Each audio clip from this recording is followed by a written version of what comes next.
I ain't lying to you when I say that this is actually a pretty decent figure. It just has some frustrating things that I'm not a fan of. Greetings, people of YouTube, I'm Screaming Star, and in this video I'll be reviewing the Transformers Legacy United Prime Universe Voyager class Thundertron.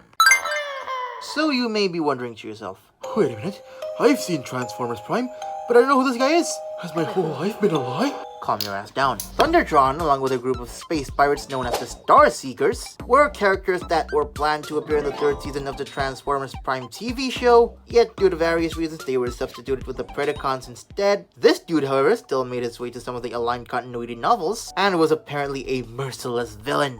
Already sounds like an awesome character to base a figure on. I mean, he's a space pirate robot that turns into a lion. How is that not an awesome idea? And I gotta say, the execution of the figure itself is...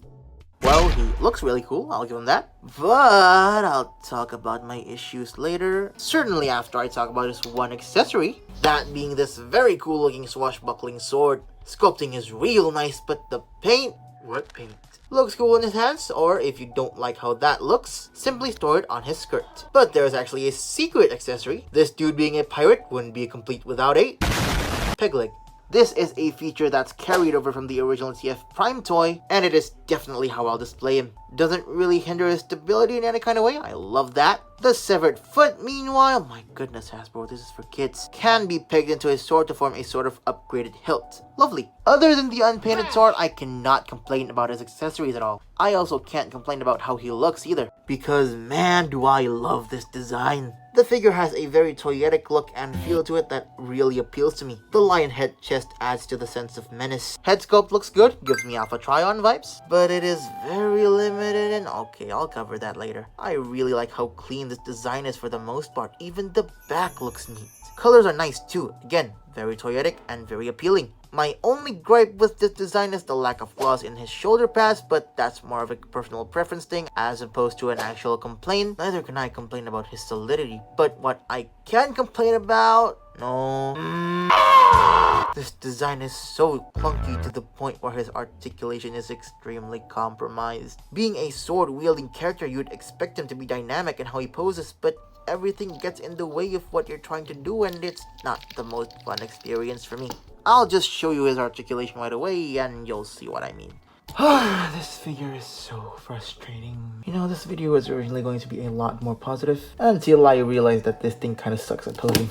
So it all begins with the head. It's on a ball joint, but you can't look left, can't look right for shit. All due to these stupid pauldron thingies. So he can look left and right a bit, but it won't look natural because you can't see the head. And then the fact that the beard paint could chip easily, it's... I love this figure. Can look up and down okay though. Shoulder pads can't move at all. That's alright actually. Shoulders can rotate forward that far and back that far. Not 360 though. Can move out that far. Elbows swivel and an elbow bend. That bends in quite a lot actually. All seems fine and dandy until we get to the wrists because my goodness, this is idiotic at best. So they have claws and you'd expect the claws to move with the wrists, but they don't. They move individually as the claws are static. Now why in the hell would you design things like this? I'm sure there's a reason, but I don't know. I mean, at least give a hinge joint to these claws or something, man. So the wrist swivels are useless when he's using his sword. Just, why? And then we get to the waist swivel, which is... the waist swivel is very limited unless you remove all these bits in the middle here. Sure, he's got a better waist swivel, but it doesn't look quite natural to me. I mean, you can finagle it all you want, and it looks okay in some poses, but it's just frustrating. Also, the tail is on a hinge joint. In the robot mode, the tail is very bothersome, and I don't like it. Also makes him look like a big-ass furry. And this is a thing, I guess. The thigh skirt pieces actually move a lot, so that's not a problem at all. They're on ball joints, you see. Legs can kick forward that far and back that far. He can do this. A thigh swivel, that's more for the transformation, so you would use the knee swivel, and that works just fine. The knees bend in quite a lot. I love that. And the ankles, both can move up and down. This one has a pivot, and this one has a swivel because peg leg. So it is possible getting him into some poses, but it's not really fun to me. But you know what? I'll try my best in this strike a pose segment.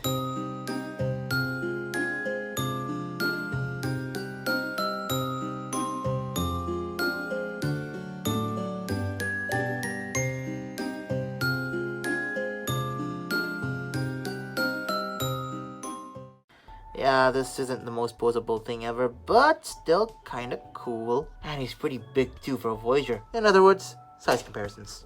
Here's THUNDERTRON next to another sword wielder, the Legacy Evolution Bludgeon, definitely a much more agile figure. Another feline fiend, the Studio Series Rise of the Beast Cheetor, which again is just much more fun to pose than this guy. Comparing him to a regular 6-inch scale figure, you have the Marvel Legends Mr. Knight. And finally, here we have his wave mate, the Transformers Legacy United Voyager class animated universe Optimus Prime. Another very good looking yet very compromised Voyager. Kind of seeing a pattern here. Of the two of these, I gotta say I still prefer animated Optimus Prime. THUNDERTRON looks really good, but I'm not having too much fun posing him. If you really like it, good for you, but I'm just not that big of a fan. So that robot mode was good, but pretty flawed. Now the transformation is actually pretty cool. Have a look.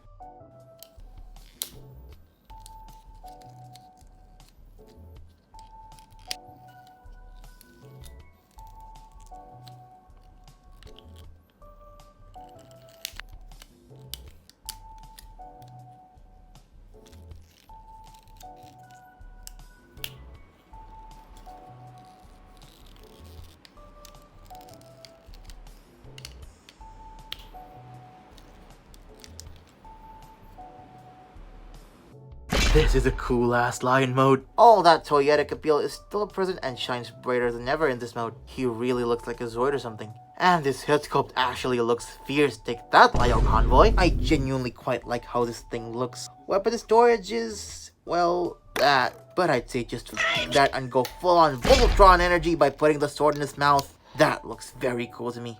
You can even mistransform him to give a sort of black line winged look, though that'll make his back as flat as my ass. Posability for this dude is pretty much just the robot mode, but worse. He's got an opening mouth, no head posability of any kind, shoulders can rotate if you detach this peg, elbow bends, wrists can hinge up and down, tail is on a hinge joint, and the legs are just the robot modes but with an added calf joint. All in all, it's a pretty good yet compromised alt mode that serves to accompany a good yet compromised robot mode. But before I show my final verdict, size comparisons. Here's THUNDERTRON next to Bludgeon, Cheetor, Mr. Knight, and finally, animated Optimus Prime. And that concludes my review for the Transformers Legacy United Voyager class Prime Universe THUNDERTRON. It's a pretty good looking and structurally solid figure. It's just very hard to get him into cool poses due to some design limitations. If you like Transformers Prime, or if you really like this kind of aesthetic, then yeah, I can recommend this to you. But if you're a casual fan who just wants to dynamically pose your figures, I think you can give this one a pass. It's not impossible or anything, just a bit frustrating. But hey, that's just me. If you have enjoyed this video, feel free to leave a like and a comment. Don't forget to subscribe, and hopefully I'll see you guys next time. Starscream, listen to me for once and stop being a fucking moron! What in Unicron's name are you doing?